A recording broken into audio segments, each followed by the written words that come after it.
Hello दोस्तों, स्वागत है एक बार फिर आप सभी का आपके अपने यूट्यूब चैनल पीएच क्लासेस पर। तो दोस्तों, यदि आप कक्षा 10वीं या 12वीं के छात्र हैं तो ये आज का वीडियो लेक्चर आप लोगों के लिए बहुत ही महत्वपूर्ण होने वाला है, क्योंकि आज के इस वीडियो लेक्चर में मैं आपको बताने वाला हूं कि आपके 10th और 12th की फाइनल मार्कशीट बोर्ड की ओर से किस प्रकार तैयार की जा रही है और आपको कितने अंक लगभग मिलने वाले हैं स्टूडेंट। ठीक है, और साथ ही साथ बताऊंगा वीडियो में कि आपका जो फाइनल रिजल्ट है, ठीक है, वो कब तक अपलोड होने वाला है। तो देखिए, सब कुछ बारीकी से जानने के लिए शुरू करते हैं वीडियो लेक्चर को।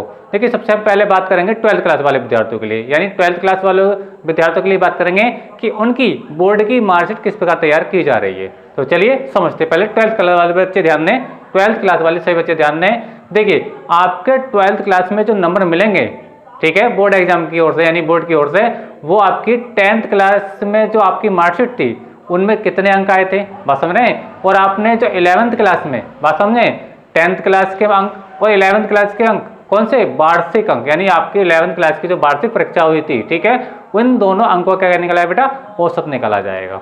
बात समझे। एक बात आपको फिर से बता रहा हूँ, आपने 10th क्लास में जितने अंक प्राप्त किए हैं और 11th क्लास में वार्षिक परीक्षा में जितने अंक प्राप्त किए हैं, तो उन अंकों का क्या निकला है बेटा, औसत निकाला जाएगा। उस औसत के आधार पर आपको 12th में अंक आपको दिए जाएंगे। अब सवाल बच्चों ये है कि बहुत सारे छात्रों की ये भी शिकायत है कि हमारे स्कूल में तो या हमारे कॉलेज में तो फाइनल एग्जाम हो ही नहीं था 11th क्लास का, है ना, क्योंकि पिछले साल क्या था, पिछले साल भी तो कोविड-19 का संक्रमण काफी था, जिसके मद्देनजर रखते हुए बहुत से स्कूलों में 11वीं की वार्षिक परीक्षा हुई नहीं थी। ठीक है, तो उसके लिए रणनीति ये बनाई गई है केंद्र की ओर से, यानी यूपी सरकार की ओर से, कि जिन छात्रों ने 11th क्लास का वार्षिक पेपर नहीं दिए, यानी 11th क्लास के वार्षिक पेपर नहीं दिए स्टूडेंट, ठीक है, तो उनके लिए क्या किया है, जो 12th क्लास में, उन छात्रों ने 12th क्लास में जो प्री बोर्ड एग्जाम दिया है, बात को समझे, जिन छात्रों ने वार्षिक परीक्षा नहीं दी 11th क्लास की, ठीक है, तो उन्होंने ये तो पक्का है कि 12th में अपना प्री बोर्ड दिया होगा, तो उस प्री बोर्ड के नंबर उनके लिए जुड़े जाएंगे। आप समझ में आई मेरी बात आपको, यानी मेरा कहने का मतलब ये है कि अगर आपने 11th क्लास की वार्षिक परीक्षा दी है, ठीक है, तो वाले अंक और आपके 10th क्लास के अंक का औसत निकलेगा, तब उसी के बेस पर आपको 12th क्लास में नंबर मिलेंगे। यदि आपने 11th क्लास की वार्षिक परीक्षा नहीं दी है, तो आपने 12th में जो प्री बोर्ड परीक्षा दी है, ठीक है, उन अंकों का हाई स्कूल के साथ क्या निकला है बेटा, औसत निकला जाएगा, इसके बेस पर आपको नंबर दिए जाएंगे। तो उम्मीद है कि मेरी बात आपको समझ में आई होगी स्टूडेंट। ठीक है, अब बात करते हैं बेटा 10th क्लास वालों के लिए। 10th क्लास वालों के लिए बात यह है बेटा कि 10th क्लास वालों की जो मार्कशीट बन रही है, ठीक है, यानी उनको जो अंक दिए जा रहे हैं, उनकी 9th क्लास की वार्षिक परीक्षा के आधार पर दिए जा रहे हैं। यानी जिन छात्रों ने, ठीक है, या जिन जो छात्र 9th क्लास में पिछले साल रहे होंगे स्टूडेंट, ठीक है, और उन्होंने वार्षिक परीक्षा दी है, तो उन वार्षिक परीक्षाओं के आधार पर ही, उन वार्षिक परीक्षाओं के आधार पर ही, और दूसरा क्या, 10th में जो उन्होंने क्या दिया, प्री बोर्ड दिया है, वास्तव में, यानी 9th क्लास का क्या रहेगा, आपका वार्षिक परीक्षा वाला रहेगा, और 10th का क्या रहेगा, प्री बोर्ड रहेगा, तो इन दोनों का औसत निकाला जाएगा। तो इसके बेस पर ही क्या बनना है, आपका 10th का रिजल्ट बन रहा है। उम्मीद कर रहा हूँ कि आप लोगों को समझ में आ रही होगी। देखिए, 10th वाले फिर से सुने, मैं आपको फिर से रिपीट करके बता रहा हूँ कि यानी आपने 9th क्लास के अंदर जितने वार्षिक परीक्षा में अंक प्राप्त किए और आपने 10th क्लास में प्री बोर्ड में जो अंक प्राप्त किए, तो उन अंकों के औसत के आधार पर आपकी 10th क्लास की मार्कशीट तैयार हो रही है। अब सवाल ये है कि बेटा कि बहुत से कॉलेज के अंदर, जैसे मैंने अभी बताया कि 11th क्लास के एग्जाम नहीं है, तो बहुत से कॉलेजों के अंदर क्या हुआ कि 9th के एग्जाम भी नहीं हुए थे कोविड-19 की वजह से।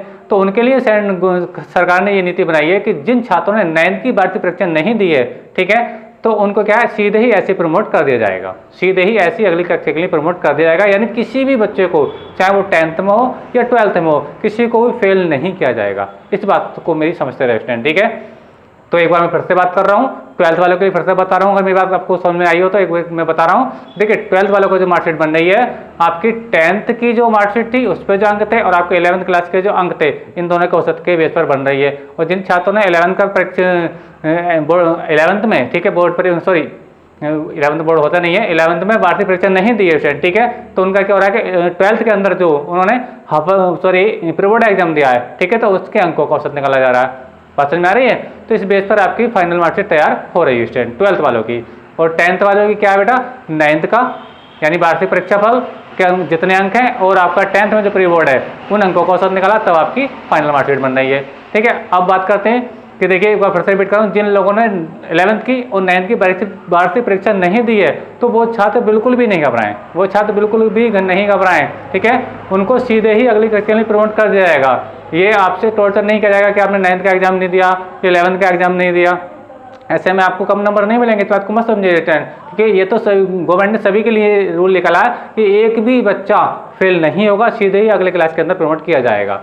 तो जिन छात्रों की वार्षिक परीक्षा नहीं हुई थी, 11th की वार्षिक परीक्षा नहीं थी या 9th की वार्षिक परीक्षा नहीं हुई थी, ठीक है, तो उनको घबराने की कोई आवश्यकता नहीं है, वो भी अगले क्लास के लिए ही बिल्कुल प्रमोट हो चुके हैं स्टूडेंट, ठीक है। और बात करते हैं बेटा आपके रिजल्ट को लेकर के, आपके रिजल्ट कब तक बनना है, ठीक है। तो देखिए स्टूडेंट, कल ही यूपी सरकार ने घोषणा की है कि 12th की परीक्षाओं को, बोर्ड की परीक्षाओं को रद्द कर दिया है, यानी कल की न्यूज़ थी। और आज ये न्यूज़ आई है यूपी बोर्ड की ओर से कि इनकी मार्कशीट बनने का काम बिल्कुल तेज़ी से चल रहा है, क्योंकि बोर्ड की तरफ से ये सूचना मिली कि आपकी मार्कशीट बिल्कुल बनने के लिए तैयार हैं। और जो मैंने आपको अभी डाटा बताया 12th के लिए, 10th का और 11th का एग्जाम का औसत निकलेगा, और 10th के लिए मैंने बताया 9th का और 10th का प्री बोर्ड का औसत निकलेगा। तो यानी कहने का मतलब क्या है कि काम बहुत तेज़ी से चल रहा है, काम बहुत तेज़ी से चल रहा है, क्योंकि कल डिसीजन होता है कि 12th की परीक्षा को रद्द कर दिया और आज डिसीजन ये आ जाता है कि आपके मार्कशीट बिल्कुल बन रही है। तो यानी आप सोचो कितनी तेज़ी से काम चल रहा है, ठीक है। यानी अगर हम बात करें कि 2 साल से देखिए कोविड-19 हो रहा है, 2 साल से तो कोविड-19 की वजह से एग्जाम सही ढंग से हो नहीं पा रहे हैं, देखिए। अगर हम 2 साल पहले की बात करें, 2 साल पहले की बात करें तो आप देखेंगे कि आपको पता होगा कि फरवरी और मार्च में आपका एग्जाम होता था बोर्ड का, 10th और 12th वालों का, और उसका जो फाइनल रिजल्ट आता था वो जून महीने में आ जाता था। उम्मीद है कि मेरा आप समझ रहे होंगे। अगर आपसे मैं 2 साल पहले की बात करता हूँ 10th और 12th के बोर्ड एग्जाम की, तो लगभग कौन से महीने में होते थे आपके, फरवरी और मार्च में होते थे। और फरवरी मार्च में होने के बाद इस बीच के अंदर जून तक जो आपका रिजल्ट आता है, इस बीच में आपकी कॉपी चेक होती थी और आपका मूल्यांकन होता था। लेकिन अब की बार तो आपकी बोर्ड परीक्षा हुई नहीं है, बात समझ, बोर्ड परीक्षा नहीं है तो आपकी कॉपी भी चेक करने के लिए नहीं है, बात समझ आ रही है। तो आप कॉपी चेक करने के लिए, और जो आपको अंक दिए जा रहे हैं, और वो जो अंक हैं वो मैंने आपको शेड्यूल बता दिया, और वो शेड्यूल आपका यूपी बोर्ड की वेबसाइट पर चढ़ चुका है पहले से ही। यानी 28 मई तक आपके सारे 10th और 12th वालों के नंबर दिए जा चुके हैं यूपी बोर्ड की वेबसाइट पर। बात समझ रहे मेरी बात को, मैं आपको फिर से बता रहा हूँ जिनको समझ में नहीं आई मेरी बात। आपके 10th के और 12th के जितने अंक आपको मिलने वाले हैं, ठीक है, आपके कॉलेज की ओर से बीती 28 मई में अपलोड हो चुके हैं स्टैंड, ठीक है। यानी आप केवल इसका गजेट बना करके आपका मार्कशीट की प्रिंटिंग होना बाकी रह गया। अब ये लगा लिया आप कितना समय लगेगा। और जहाँ तक मेरा मानना है तो आपकी जो मार्कशीट है 10th और 12th वालों की, यानी आपका जो रिजल्ट है वो जून के महीने तक आ जाएगा, जून के महीने के अंत तक आ जाएगा। और बाई चांस ऐसा नहीं हुआ तो आपका जुलाई माह के फर्स्ट वीक में आपका फाइनल रिजल्ट मिल जाएगा स्टूडेंट, ठीक है। तो उम्मीद करता हूँ कि स्टूडेंट मेरी जानकारी आपको अच्छी लगी होगी, और आपकी परीक्षा से संबंधित, आपके रिजल्ट से संबंधित कोई सूचना आएगी तो तुरंत मैं अपने चैनल पर आप लोगों को सूचित कर दूंगा। लेकिन सूचना अगर समय से पाने के लिए बस आप लोगों को ये काम करना है कि आपको हमारे चैनल को सब्सक्राइब करना होगा और बेल आइकन का बटन दबाना होगा, ताकि जैसे कि मैं कोई सूचना डालूँ और आप लोगों को सूचना, उसका नोटिफिकेशन आप लोगों को सबसे पहले प्राप्त हो। तो स्टूडेंट, अगर आपको वीडियो अच्छी लगी हो तो वीडियो को लाइक कीजिए, शेयर कीजिए और कमेंट कीजिए, और चैनल पर नहीं तो चैनल को सब्सक्राइब कर लीजिए। और आपकी रिजल्ट से संबंधित अगर कोई भी सूचना अगर आएगी तो मैं सबसे पहले आप लोगों को सूचित करूंगा। तो मिलेंगे अगले वीडियो में, तब तक के लिए धन्यवाद।